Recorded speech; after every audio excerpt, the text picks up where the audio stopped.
ओम गुरुवे नमः। ओम गुरुत्तमाय नमः।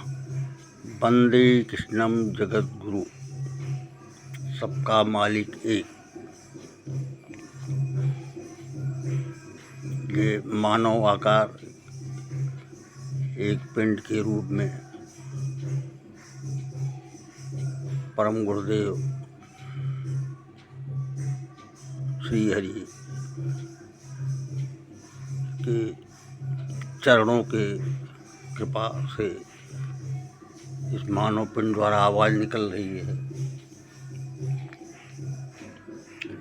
प्राणी बस्त स्थान।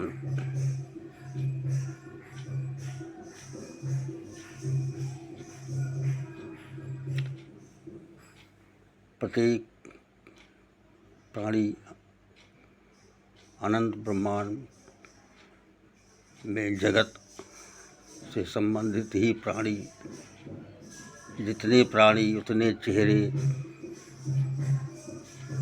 उतने चेहरे के आकार, और उनके सभी चेहरों के अलग अलग भौतिक नाम रूपी शब्द ऐसे अन्य प्राणियों के भी नाम रूपी शब्द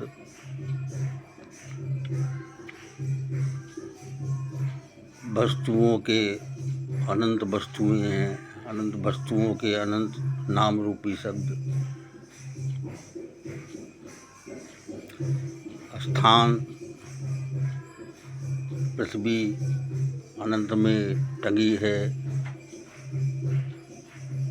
अनंत में कितने पृथ्वी हैं, कितने जीव हैं, कितने व्यवस्थाएं हैं मालिक की, सब कुछ अनंत है। स्थान भी अनंत हैं, उसके नाम रूपी शब्द भी अनंत हैं। शब्द ब्रह्म है। भागवत महापुराण के अनुसार भगवान कृष्ण की वाणी है कि मैं ही शब्द ब्रह्म हूँ, जो एक ही मालिक को किसी भी रूप में किसी नाम से पुकारने वाले कोई भी व्यक्ति हो सकता है। जिसको हम भगवान कृष्ण के नाम से पुकार रहे हैं, वह सबका मालिक एक है। उसको अनंत नामों से पुकारा जा सकता है। और गुरु कृपा पात्र परंपरा से कोई भगवान शिव पुकार सकता है, कोई भगवान कृष्ण पुकार सकता है, कोई भगवान राम पुकार सकता है, कोई जगत जननी जगदम्बा पुकार सकता है, कोई गणेश भगवान पुकार सकता है, कोई वाहिगुरु बोल सकता है, कोई प्रभु ईसा मसीह बोल सकता है, कोई अल्लाह ताला बोलता है, खुदा बोलते हैं लोग। सभी अपने एक ही मालिक को अपने अपने नाम से पुकारते हैं।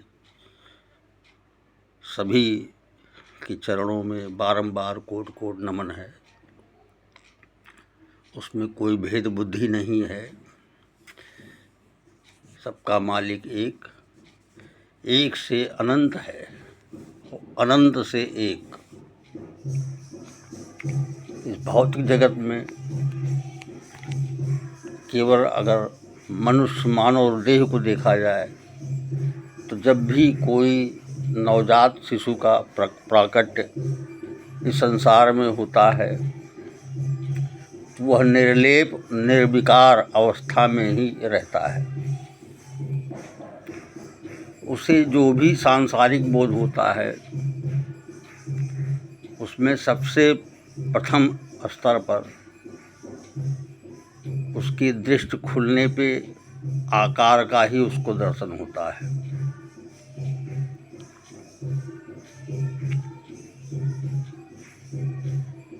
प्राणी बस्त स्थान में अनंत आकार ही आकार है। अगर विश्व लेवल पे देखा जाए तो लगभग 7 अरब मानव देहधारी हैं, जिनके अलग अलग चेहरों के अलग अलग आकार हैं।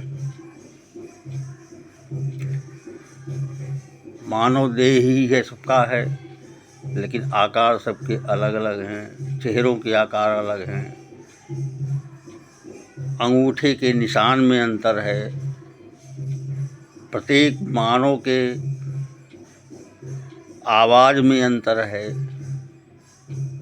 प्रत्येक मानव के आँख की पुतली छोटी सी है, सभी की पुतलियों में भी कुछ न कुछ अंतर है।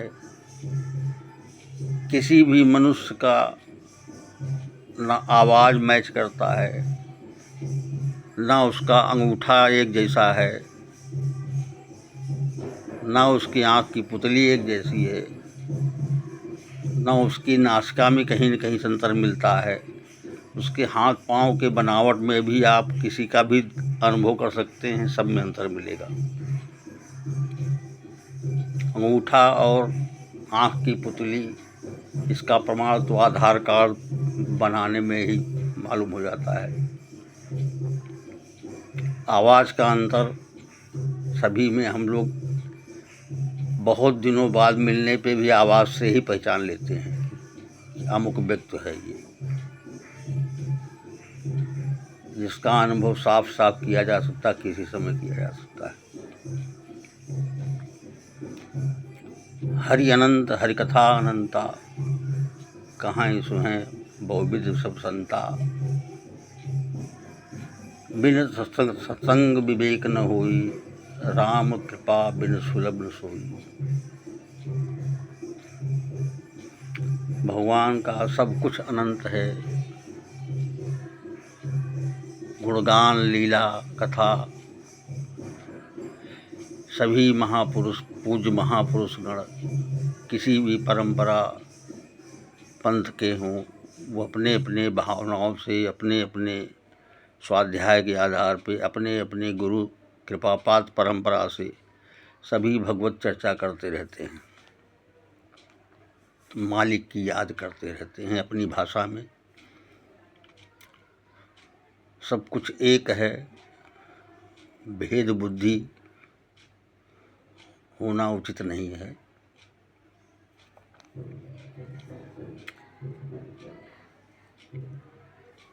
जब कोई बालक का प्राकट्य एक मानव आकार में धरती पर होता है तो उसको सर्वप्रथम आकृति का ही, आकार का ही बोध होता है। जिस परिवेश में उसका प्राकट्य होता है वहाँ का आकार पे उसकी दृष्टि पड़ती है, और निर्लेप निर्विकार अवस्था में उसका अंतःकरण भी उस समय निर्लेप और खाली कोरा कागज है।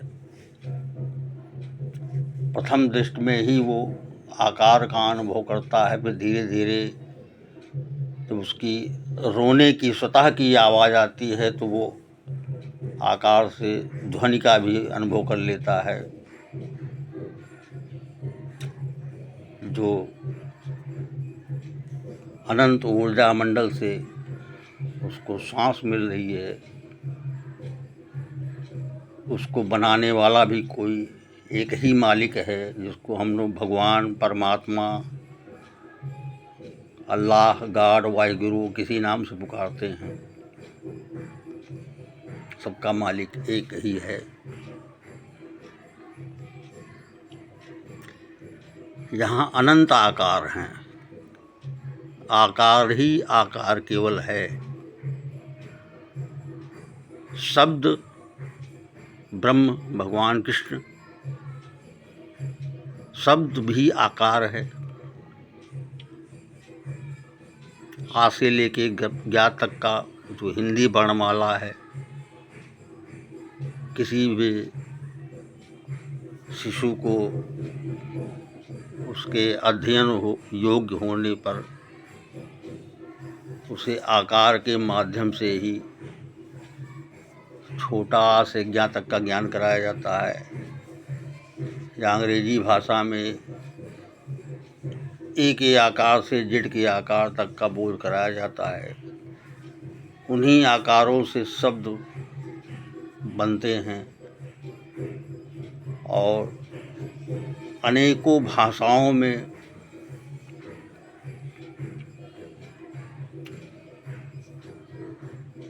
अनेकों सनातन धर्म से संबंधित भागवती ग्रंथ से संबंधित अनंत शब्द ही शब्द आकृतियों के आधार पर ही हैं।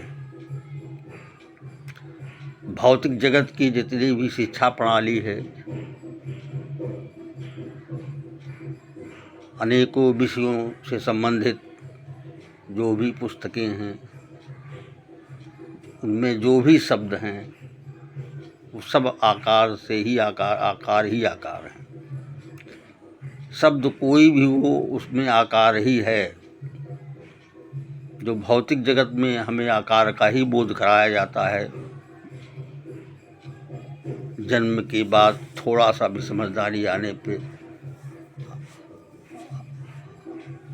उसके हर शिशु के अंतःकरण में आकार और ध्वनि जिस परिवेश में रहता है उसका प्रकट होता है। उसी परिवेश में पारिवारिक परिवेश के कारण उसके गृहस्थ में जो भी ध्वनि होती है, उसके परिजनों की बातचीत की ध्वनि, जीवन यापन से संबंधित विभिन्न सामग्रियों के आवाज़, खड़खड़ाहट, वो ध्वनि का ही बोध कर लेता है। आकार और धीरे धीरे उसको आकार और ध्वनि का बोध किसी भी नवजात शिशु को कोरे कागज ऐसे निर्लेप बुद्धि और मन में अंतःकरण में प्रतिष्ठित होता जाता है। 7 साल लगभग उम्र होते होते उसे ध्वनि और आकार का बहुत कुछ ज्ञान उसके अंतःकरण में प्रतिष्ठित हो जाता है।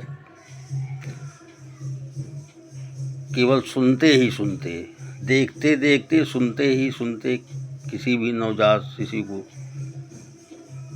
उसके 7 साल की उम्र होते होते लगभग बहुत कुछ आकार और ध्वनि का अनुभव हो जाता है और उसके अंतःकरण में प्रतिष्ठित हो जाता है। उसी आधार पे जब उसे भौतिक शिक्षा का ज्ञान हिंदी वर्णमाला, अंग्रेजी वर्णमाला या अन्य भाषाओं की वर्णमाला के आकार बना के उसे शब्दों का ज्ञान कराया जाता है। और वही भौतिक जगत का ज्ञान आगे चल के भौतिक जगत का पूर्ण ज्ञान बनता है। उसी से शिक्षा जगत में वो शिक्षाएं प्राप्त करता है, योग्यताएं प्राप्त करता है और जीवन के आरंभ से जीवन के अंत तक उन्हीं शब्दों के माध्यम से वो जीवन यापन भी और जीवन जीता भी है।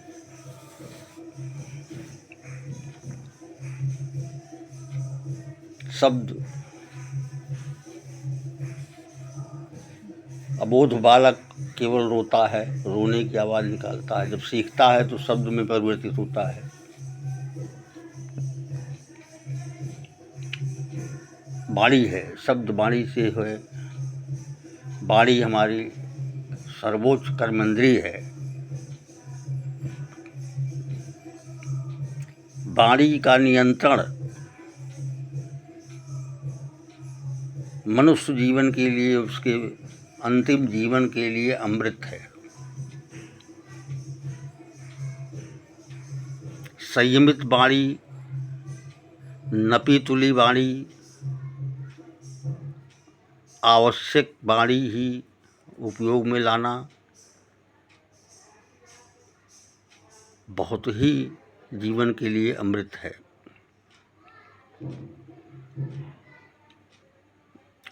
वाणी का जरा से भी असंयम किसी के जीवन में विष घोल देता है।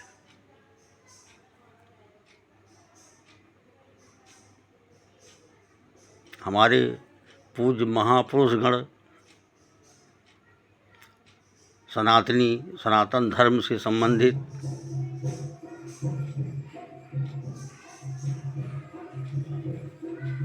अनंत स्थानों पे भागवतिक चर्चाएं, भगवान नाम की चर्चाएं, भगवान की गुण लीला की चर्चाएं, कथाओं का माध्यम पूज्य महापुरुषगण अपने अपने गुरु शिष्य परंपरा प्रणाली से और शास्त्रों के स्वाध्याय के माध्यम से अमृत वर्षा करते रहते हैं।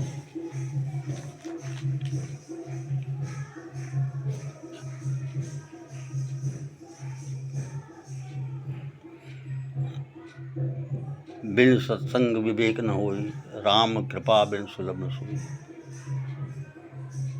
भगवान नाम की चर्चा तो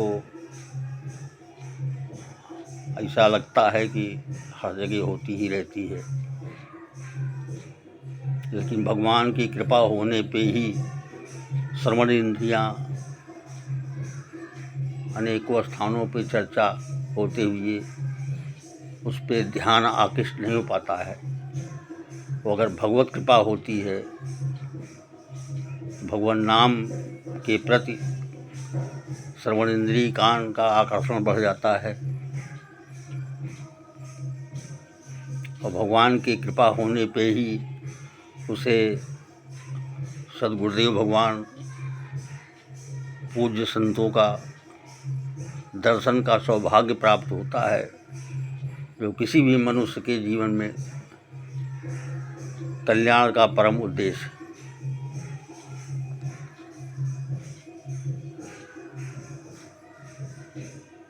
भगवान नाम हिंदी का है, कृष्ण नाम हिंदी का है, राम नाम हिंदी का है। कोई भी विषय हम लोग हिंदुस्तानी हैं तो हिंदी से ही जानते हैं। अन्य भाषाओं का ज्ञान कम लोगों को है। हिंदुस्तान हमारा सनातनी देश है। सनातन शब्द ही परमात्मा का नाम है। वो ही अनंत है, अपने आप में सनातन ही अनंत है। वो पूजनीय है, सदा पूजनीय है।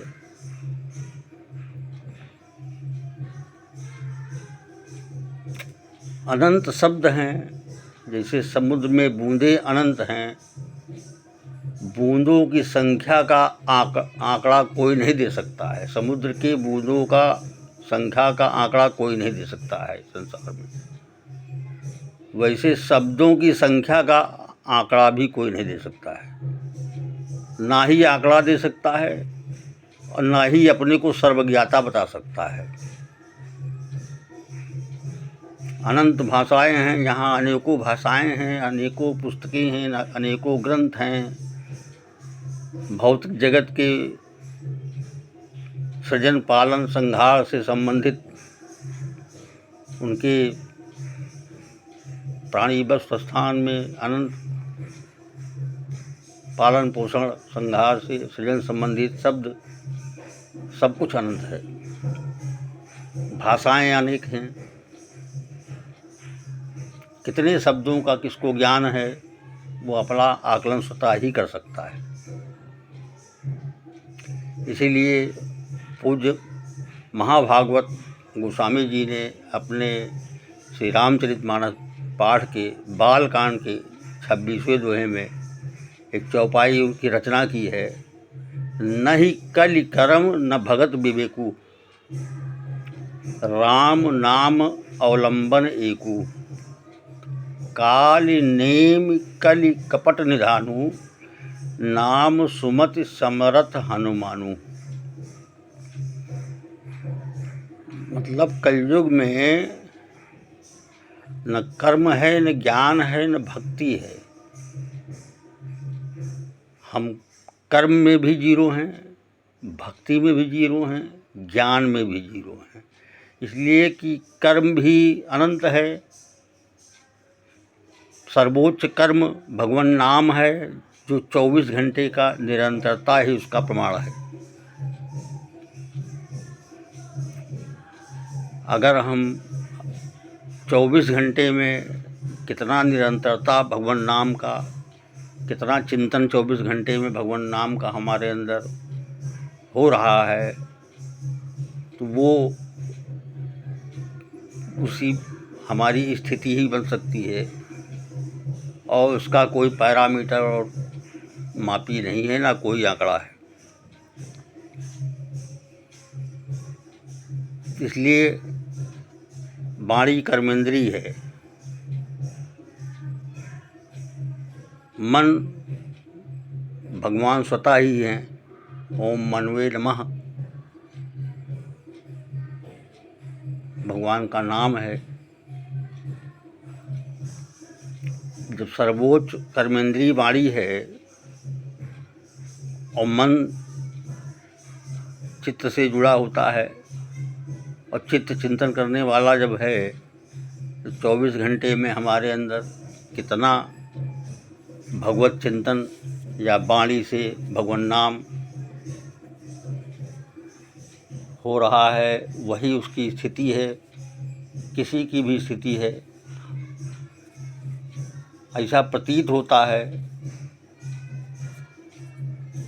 कि कर्म ज्ञान भक्ति तीनों में हम अपने को अगर देखें, हम तो अनिर्वचनीय अनंत गुना नीचे स्तर पे भी नहीं है। न कर्म है, न ज्ञान है, न भक्ति है, कुछ भी नहीं है।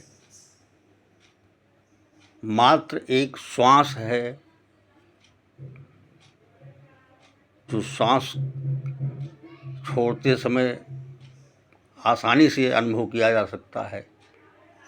जिस समय सांस हम लोग लेते हैं, प्राणवायु आती है और जो प्राणवायु कार्बन डाइऑक्साइड के रूप में उसको छोड़ा जाता है नासिका से, उस समय उसका दर्शन कोई साधक तो किसी भी समय कर सकता है।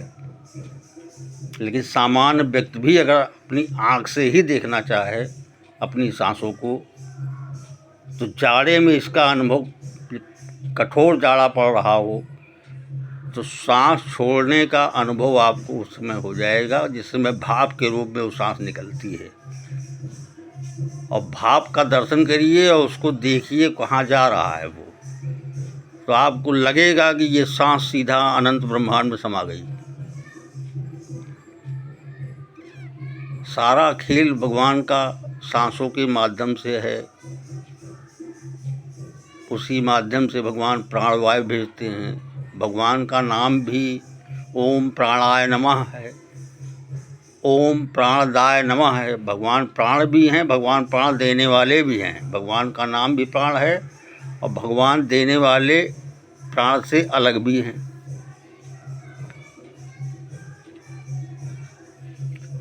जीवन का परम लक्ष्य किसी के जीवन में आनंद प्राप्त करना है।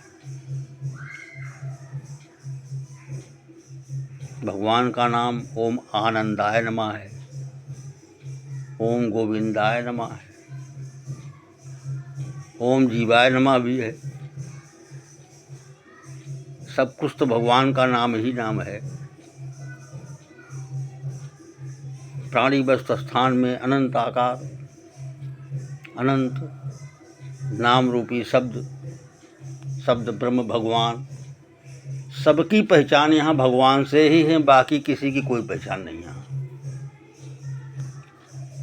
शब्द ब्रह्म जिसकी रचना भगवान ने की है, अगर शब्द ब्रह्म हटा दिया जाए तो सब कुछ यहाँ शून्य की स्थिति में आ जाएगा। और शून्य की स्थिति में आ जाएगा तो एक अनंत ऊर्जा, जो किसी बिजली घर के बड़े ट्रांसफार्मर जहाँ पे टरबाइन बड़ी बड़ी लगी रहती हैं बिजली घर में, इसका भी अनुभव प्रत्यक्ष आँख से किया जा सकता है कि जहाँ पे बड़ा बिजली घर है, वहाँ बिजली का जो कलेक्शन केंद्र है, जहाँ पे बिजली इकट्ठा करके वहाँ पे यंत्र लगे हुए हैं, वहाँ पे पहुँचने पे अनंत ऊर्जाओं का जो ध्वनि है उसी अनंत ऊर्जा से ध्वनि का प्रादुर्भाव दिखाई पड़ता, सुनाई पड़ता है, स्पष्ट सुनाई पड़ता है। तो ये सिद्ध हो जाता है कि अनंत ऊर्जा मंडल अनंत ब्रह्मांड में है और अनंत ऊर्जा मंडल बनाने वाला भी जो भगवान हैं, सबका मालिक एक हैं, वो भी अनिर्वचनीय सत्ता के रूप में विराजमान हैं,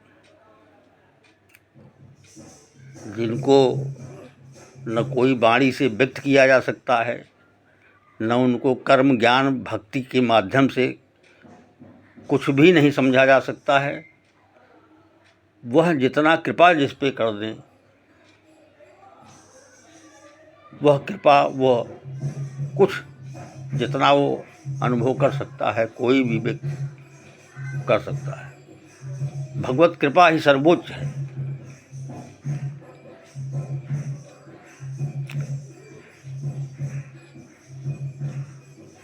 आवाज़ निकलते हुए आँख बंद है, नासिका से प्राणवायु आ रही है, प्राणवायु कार्बन डाइऑक्साइड के रूप में बाहर जा रही है। ये भगवत कृपा नहीं है तो क्या है? यही प्राणवायु भगवान अभी रोक दें, कनेक्शन काट दें नासिका से, तो ये आवाज़ ही बंद हो जाएगी, सब कुछ खेल खत्म। यहाँ सबका अस्तित्व, प्राणी वस्तु स्थान जितने अनंत रूप में हैं, सबका अस्तित्व, पृथ्वी का एक कण, जल की एक बूंद, अग्नि की एक चिंगारी, वायु का एक स्पर्श, आकाश का एक बिंदु और इन पांचों को बनाने वाले भगवान, सबका अस्तित्व इससे अधिक किसी का नहीं यहाँ। अब अपने को कोई ज्ञानी बता दे, कोई योद्धा बता दे, कोई सर्वोच्च भक्त बता दे, कोई किसी का दोष दर्शन कर ले, कोई किसी का निंदा कर दे, कुछ भी कर दे, लेकिन अस्तित्व इतने है। पृथ्वी का एक कण, जल की एक बूंद, अग्नि की एक चिंगारी, वायु का एक स्पर्श, आकाश का एक बिंदु, इन्हीं पांचों का मिश्रण यहाँ सब कुछ दिखाई पड़ता है, अनंत आकार। और यही मिश्रण बिखर के जो है पुनः अपने आकार में फिर प्रतिष्ठित हो जाते हैं। यही सृजन का कार्य चल रहा है। जहाँ भी उत्पादन का और सृजन का कार्य चल रहा है, वहाँ ब्रह्मा तत्व लगातार काम कर रहा है। करोड़ों करोड़ों सृजनकार हो रहे हैं, करोड़ों करोड़ों वहाँ ब्रह्मा का तत्व काम कर रहा है। अध्यात्म पूरा तत्व के आधार पर चलता है। जहाँ पे पोषण का काम कर रहा है, कोई पिता तत्व का रोल लेके पिता का काम कर रहा है, तो वहाँ पोषण तत्व है, वहाँ पालन तत्व है, तो वहाँ भगवान विष्णु का आनंद आप देखें। करोड़ों करोड़ों अरबों अरबों विष्णु तत्व कार्य कर रहा है। जहाँ संहार का कार्य हो रहा है, पुनः परिवर्तन का कार्य हो रहा है, डिस्मांटलिंग का काम हो रहा है, एक निर्मित आकार को तोड़ के पुनः आकार बनाने की प्रक्रिया की जा रही है, वहाँ शिव तत्व काम कर रहा है। करोड़ों शिव तत्वकार काम कर रहे हैं एक साथ, और सबका मालिक एक अपना बैठा हुआ है, जो सब कुछ करता हुआ अकर्ता है। शब्द ब्रह्म हटा दिया जाए, शब्द हटा दिया जाए, तो आकार ही आकार है, जिसको न कोई सत्य कह पाएगा न असत कह पाएगा। जब शब्द ही नहीं है तो बोल क्या पाएगा? सब कुछ शून्य है। अगर भगवान कृष्ण ने गीता में कहा है, जो हुआ अच्छा हुआ, ये क्या है? जो हुआ अच्छा हुआ, ये स्वीकार भाव है। जो होगा अच्छा होगा, यह भी परम स्वीकार भाव है। जो हो रहा है अच्छा हो रहा है, यह भी स्वीकार भाव है। हुआ, होगा और हो रहा है, तीनों स्वीकार भाव है। ये परम परम स्वीकार भाव है। और भगवत चिंतन, भगवत नाम लेते हुए अगर इस भाव में प्रतिष्ठित हुआ जाए, स्वीकार भाव, तो स्वीकार माने समर्पण है। स्वीकार समर्पण में कोई भेद नहीं है। जीवन आनंद से भर जाएगा। स्वीकार भाव किसी भी मनुष्य का बहुत बड़ी अमूल्य खजाना उसका है। जिसके पास स्वीकार भाव जितना है, उसके जीवन में उतनी ही मस्ती है। और जितना अस्वीकार भाव है, वही नकारात्मकता पैदा कर देगा। स्वीकार भाव सकारात्मकता है, अस्वीकार भाव नकारात्मकता है। चुनाव किसको क्या करना है उसका कर सकता है। जीवन सभी का चलता है। जीवन की मूल आवश्यकताएं जो भी हैं, वो सबकी आवश्यकताएं हैं। वो आवश्यक आवश्यकताएं हैं कि जीवन मिला है तो 100 साल का मनुष्य जीवन माना जाता है। तो ये कर्म भूमि भगवान ने बना रखी है। सब कुछ क्रम के अधीन ही चल रहा है, ये भी सत्य है। इसको नकारा नहीं जा सकता है। सृष्टि के आरंभ से अंत तक का क्रम बिल्कुल सुपर कंप्यूटर भगवान अनिर्वचनीय सत्ता के यहाँ विराजमान है। होगा तो उसी क्रम से, लेकिन हमारा पोषण ही भौतिक भाव में कर दिया गया है। हम आए थे निर्विकार अवस्था में। यहाँ पे किसी शिशु का प्राकट निर्विकार अवस्था में ही होता है। उसके पास वो खाली कोरा कागज होके आता है। पोषण ही भौतिक जगत में भौतिक भाव में हुआ है। और भौतिक भाव से आध्यात्मिक भाव में जाने की प्रक्रिया है। और वो क्रम के अधीन ही है। जब भगवत कृपा होगी, इसीलिए बिन सत्संग विवेक न होए, राम कृपा बिन सुलभ न सोई। तो क्रम के अधीन ही सत्संग की प्राप्ति होगी, संतों के दर्शन होंगे, पूज्य संतों की कृपा दृष्टि प्राप्त होगी, संतों के चरणों में बैठने का सौभाग्य प्राप्त होगा। ये सबके हिस्से में नहीं आने वाला है। ये सब कुछ क्रम के अधीन चल रहा है। और सभी यहाँ कोई कुछ नहीं करता है। क्रिया कर्ता कारण सब कुछ भगवान ही हैं। यहाँ कुछ नहीं, कोई कुछ नहीं कर रहा है। सबका पोषण ही भौतिक जगत में है। भौतिक जगत में भौतिक भाव से पोषण हुआ है। और भौतिकता में सब जीवन चल रहे हैं। संपूर्ण संसार चल रहा है। किसी का पहचान ना होते हुए भी कितना सुंदर संसार चल रहा है। मतलब हमारे इस मानव शरीर का जो भौतिक नाम माता पिता द्वारा दिया गया है, प्रदत्त है, यह नाम तो मेरे इस शरीर के न रहने पे किसी और को मिल जाएगा। और ये पंच तत्व का शरीर पंच तत्व में चला जाएगा। बचा क्या? भगवान तो हमारे श्वास से कनेक्शन काट के जो है वो तो जैसे हैं वैसे रह जाएंगे। जो अंदर प्राण ऊर्जा रहेगी वो निकल जाए, बाहर निकल जाएगी। सभी मनुष्य के अंदर ऑक्सीजन लेवल होता है। वो शरीर को, प्राणवायु को मेंटेन रखता है। वही लेवल जब डगमगाता है, असंतुलित होता है, तो सांस छूटने का समय आ जाता है। भगवान कनेक्शन नासिका से काट देंगे। उसके बाद फिर जो रिजर्व फंड में है प्राणवायु, वो बाहर हो जाएगा, काम खत्म। अंतःकरण रहेगा। अंतःकरण कारण शरीर है। जहाँ शब्द आएगा कारण शरीर का, तो उसको तो रहना पड़ेगा। फिर वो जो है स्वप्नावस्था में ब्रह्मांड में टहलेगा। यहाँ सभी स्वप्नावस्था में है। अगर यहाँ रात है तो अमेरिका में सवेरा है। पृथ्वी घूमती है 24 घंटे में, सूर्य भगवान एक जगह स्थित हैं, पृथ्वी घूम गई तो वो स्वप्नावस्था में आ गए, पृथ्वी इधर घूम गई तो हम स्वप्नावस्था में आ गए, वो जागृत में आ गए, कभी हम जागृत में आ गए।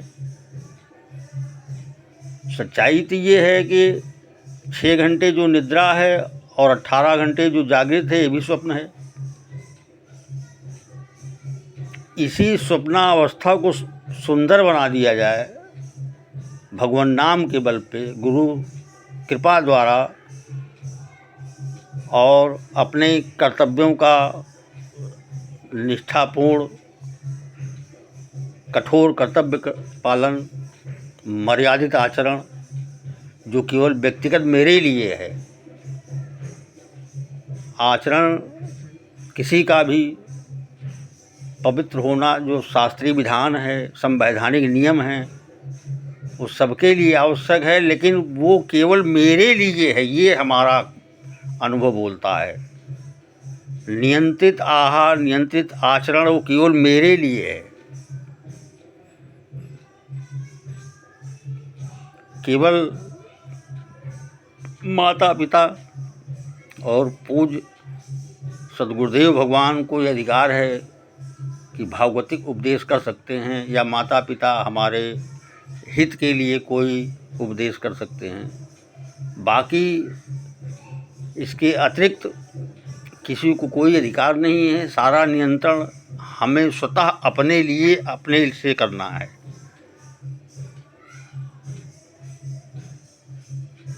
अनंत ब्रह्मांड में 2 व्यवस्थाएं हैं, एक भौतिक एक आध्यात्मिक। भौतिक व्यवस्था से ही आध्यात्मिक व्यवस्था की तरफ अग्रसर होता है कोई व्यक्ति। पोषण ही भौतिक व्यवस्था में है।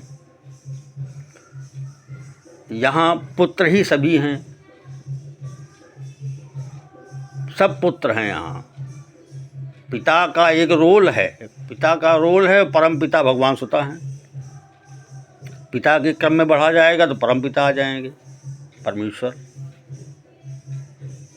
आज का पुत्र कल वो पिता का जो है, तो पिता एक तत्व है, अब पुत्र भी एक तत्व ही है।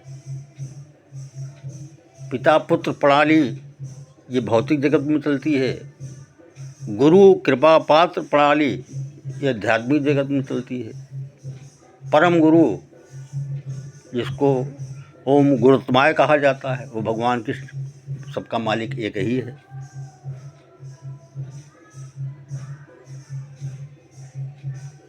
तो यहाँ सब तत्व ही तत्व है, और तत्व में जो है इतनी अनंत स्थितियाँ हैं कि शब्द इतने अनंत शब्द हैं यहाँ कि अनंत शब्द अनंत समुद्र की बूंदों की तरह अनंत हैं।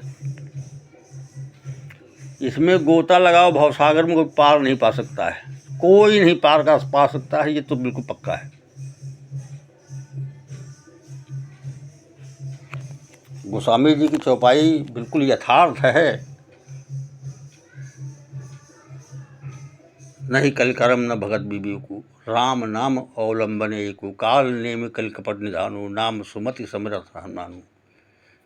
मतलब नाम के अलावा कोई विकल्प नहीं है, बाकी सारा कर्म ज्ञान भक्ति से फेल है।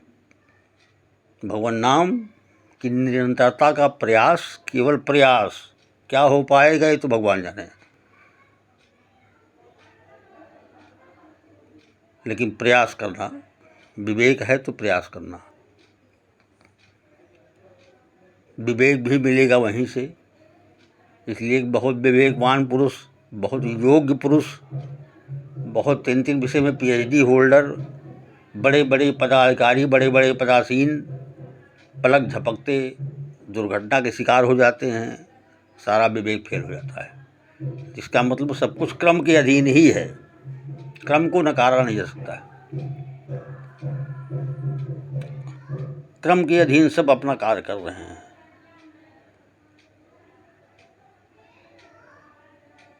और ये चलता रहेगा। सृष्टि अनंत काल से चल रही है, सब कुछ अनंत भगवान का है। तो अनंत का स्वीकार भाव से ही दर्शन करना सबसे बेहतर और आनंददायी होगा। स्वीकार भाव आने पे कोई भी व्यक्ति परम विश्राम भगवान नाम के साथ पा सकता है। वही समर्पण भाव है। स्वीकार समर्पण एक ही चीज़ है।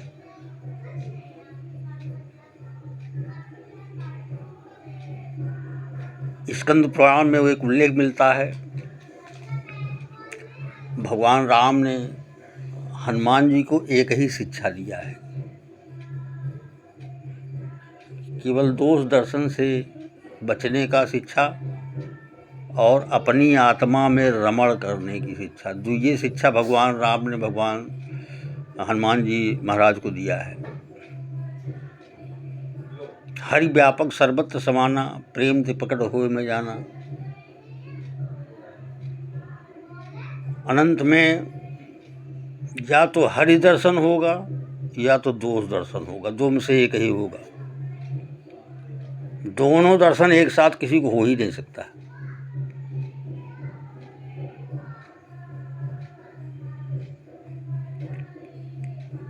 लेकिन इसके लिए संत भगवान और परमात्मा की कृपा की विशेष आवश्यकता है। बिना कृपा के कुछ नहीं हो सकता।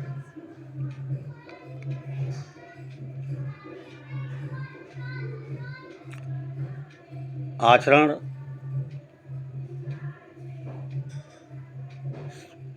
पे नियंत्रण सबसे आवश्यक है।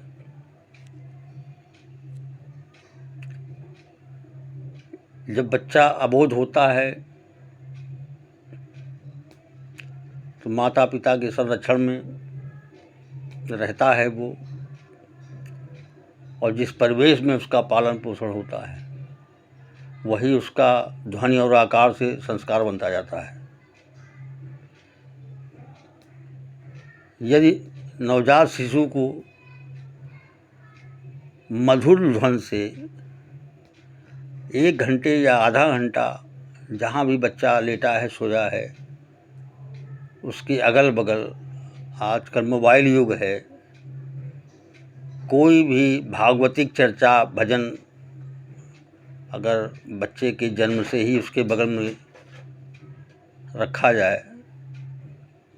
तो ध्वनि उसके अंदर प्रतिष्ठित हो जाएगा और धीरे धीरे वो भागवतिक संस्कार लेके आगे बढ़ जाएगा।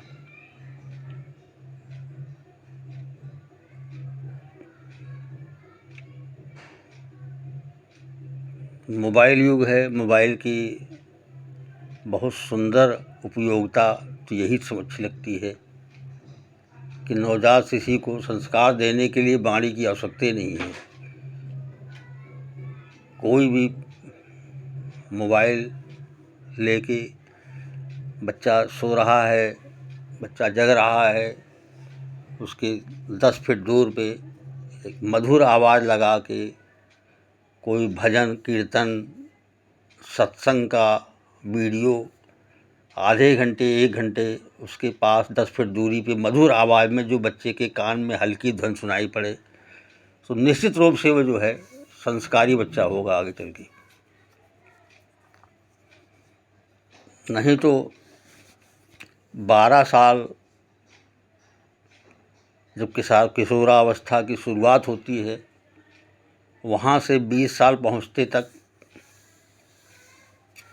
कोई भी आदमी अपने अतीत में जाके अनुभव कर सकता है कि उस समय उसकी इंद्रियों की क्या हलचल होती है, विचारों की क्या हलचल है।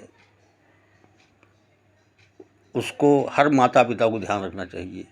अपना चिंतन करें, अपने समय का चिंतन करें, अपने उम्र का चिंतन करें, अतीत में जाएं, उसके बाद मित्रवत भाषा में अपने बच्चों का संस्कार बनाएं, तभी कल्याणकारी होगा। नहीं तो पूज्य संत भगवान गुरुदेव भगवान ये लोग तो जगत का कल्याण अपने अपने भाव से कर ही रहे हैं। अगर माता पिता से संस्कार अच्छे मिल जाएंगे तो और बेहतर होगा।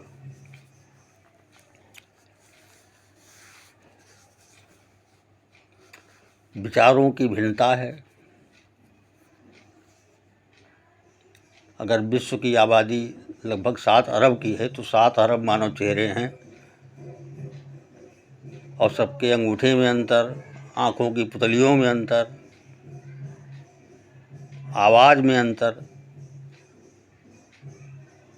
आप कोई अनुभव कर सकता है, उसके हाथ पांव किसी 4 आदमी को चेक कर लीजिए, अनुभव कर लीजिए।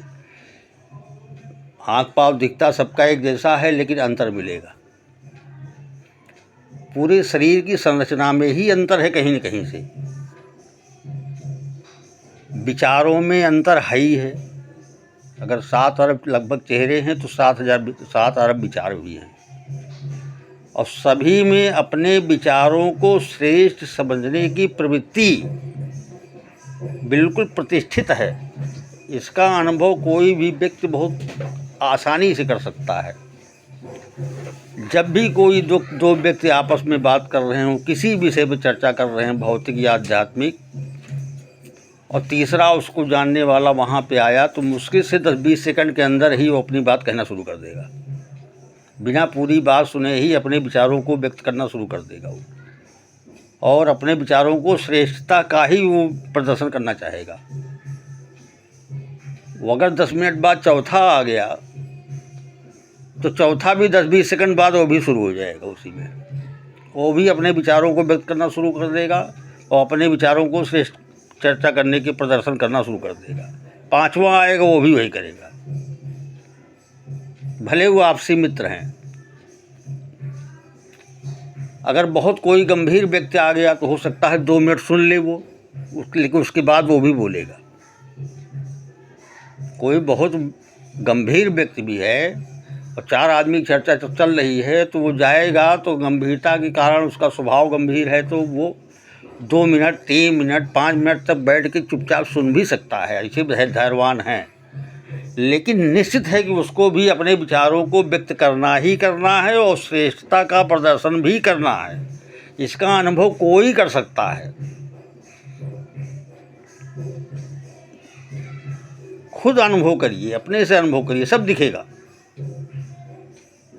विचारों की भिन्नता, अपने विचारों को श्रेष्ठ समझने की प्रवृत्ति, और सभी में कामनाओं से भरे स्वार्थ प्रेरित विचार, और उन कामनाओं को, उन स्वार्थों को न पूरा करने पर, न पूरा होने पाने पे उनका आत्मघात ऐसी चोट लगती है किसी को भी। वो कामनाएं गलत हों या सही हों, वो इच्छाएं, स्वार्थ गलत हों या सही हों, सकारात्मक हो या नकारात्मक हो, नैतिक हो या अनैतिक हो, लेकिन सबकी एक ही प्रवृत्ति है कि हमारे स्वार्थ की पूर्ति होनी ही चाहिए, और न पूर्ण होने पे हमारे विचारों का जो ईगो शब्द आजकल प्रचलन में है, जिसको ईगो हर्ट कहते हैं, तो उसकी पारिभाषिक शाब्दिक हिंदी परिभाषा तो यही समझ में आता है कि उसको आत्मचोट लगती है, वो अपने अहंकार पे ले लेता है।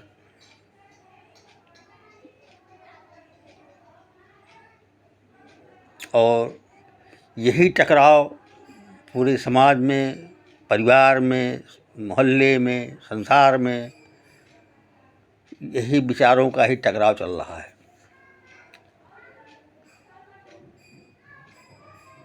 कोई भी विचार दूसरे विचार को अपने से नीचा ही समझने का प्रयास करता है, उसे भगवत दर्शन होता ही नहीं। हरि दर्शन होगा नहीं दूरदर्शन होगा।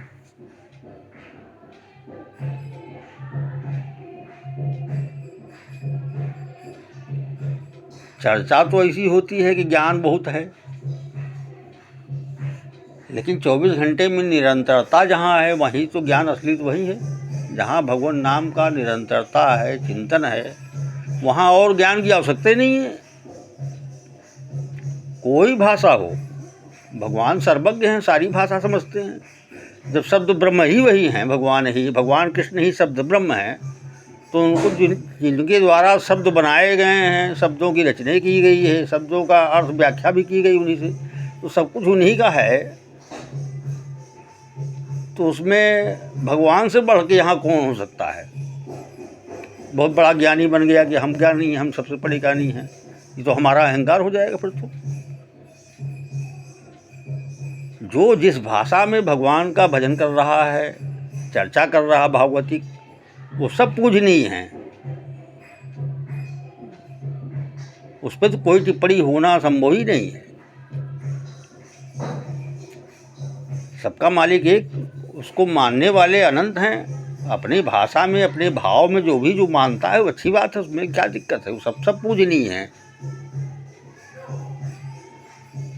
विचारों की भिन्नता को समझने की बहुत आवश्यकता है। अक्सर मीडिया पे देखने में सुनने मिलता है, मोबाइल पे बिल्कुल लड़े जा रहे हैं, अपने अपने विचारों को व्यक्त कर रहे हैं, उसी में टकरा रहे हैं, लड़े जा रहे हैं, पागल हो जा रहे हैं लड़ लड़ के जो है। और न परिणाम इधर से आता है, न कोई परिणाम उधर से आता है। अंत में चुप। अच्छा ठीक है, रफा दफा, शांति शांति शांति, लास्ट में शांति। जो शांति बाद में होनी है वो शांति स्वतः कर लो। स्वीकार भाव परम शांति, वो निर्विचार अवस्था की तरफ ले जाएगा। और निर्विचार अवस्था में भगवान नाम, भगवत चिंतन बहुत आसानी से होता है। मन का भटकना बंद कर देगा, विचलन बंद कर देगा। कोई बहुत बड़ा सूत्र नहीं है, जीवन का बहुत छोटा सूत्र है कि किसी के अहित और अपमान को बचाते हुए, किसी के अहित और अपमान को बचाते हुए अपने कर्तव्यों का निर्वहन बिल्कुल डट के करना है।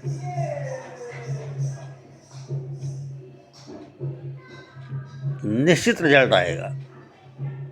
जिस स्तर पे कहीं पे कोई हार महसूस होती है, असफलता मिलती है, तो असफलता यह सिद्ध करती है कि सफलता का प्रयास पूरे मन से नहीं किया गया। असफलता यह सिद्ध करती है कि सफलता का प्रयास पूरे मन से नहीं किया गया। इसका मतलब ये है कि भगवान कृष्ण की वाणी याद कर लो, जो हुआ अच्छा हुआ, और जो होगा अच्छा होगा, और जो हो रहा अच्छा हो रहा है। तो जहाँ से गड़बड़ हुआ वहाँ से फिर शुरू हो जाइए, वहीं से अगला प्रयास, फिर अगला प्रयास, वो क्रम बनाए रखिए। सब कुछ यहाँ क्रम के अधीन चल रहा है। प्रयास पे प्रयास का क्रम अगर बना रहा तो सफलता कदम चूमेगी।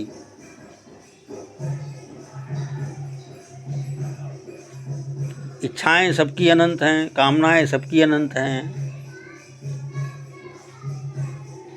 देखने में ऐसा लगता है सरकार शब्द जो है भगवान के लिए भी है, सरकार हमारे संवैधानिक शब्दों में भी आता है।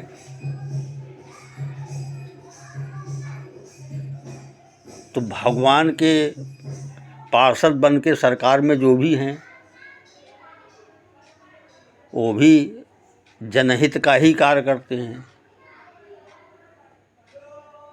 और हित और सम्मान, इसी की सुव्यवस्था और सुरक्षा के लिए पूरा संविधान है। इसी में कार्यपालिका, न्यायपालिका, विधायिका सब कुछ है। केवल दो चीज़, जनहित और सर्वसम्मान, सर्वहित सर्वसम्मान,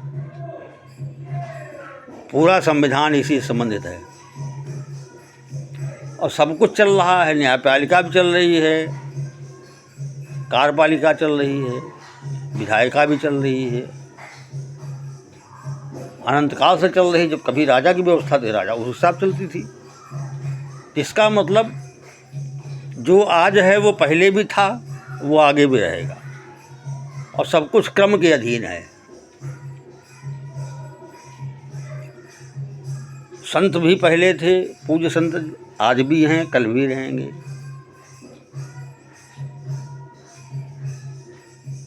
अगर सारा सकारात्मकता है तो नकारात्मकता रहना ही रहना है। भौतिक जगत है तो भौतिक जगत में जो भी हो सकता है वो होगा, और भौतिक जगत की रचना ही भगवान ने इसलिए की है कि अपनी पहचान बनाने के लिए। माया कहते हैं, माया भगवान की दासी है। ओम वनमालिने नमः। भगवान ने माया को गले में धारण कर रखा है, माला में पिरो रखा है। सारा खेल तो उन्हीं का है।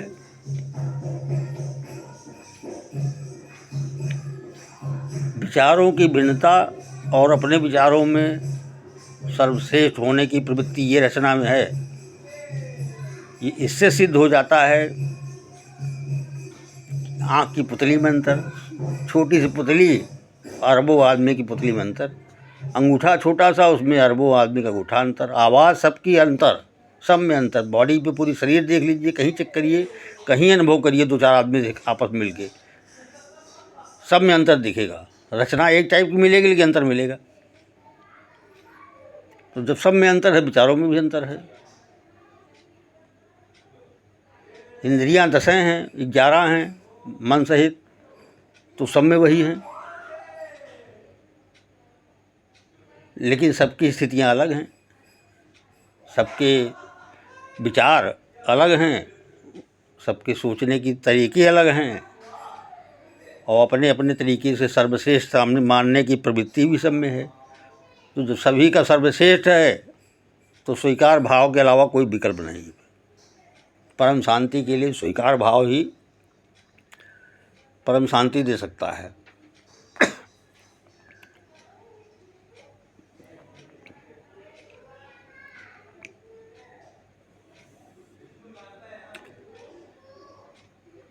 हमारे पूज्य परम पूजनीय ऐसे भी संत श्री वृंदावन धाम में हैं कि उनकी एक आध वीडियो में ऐसी भाषा सुनने मिली कि तो साक्षात भगवान कृष्ण की भाषा है।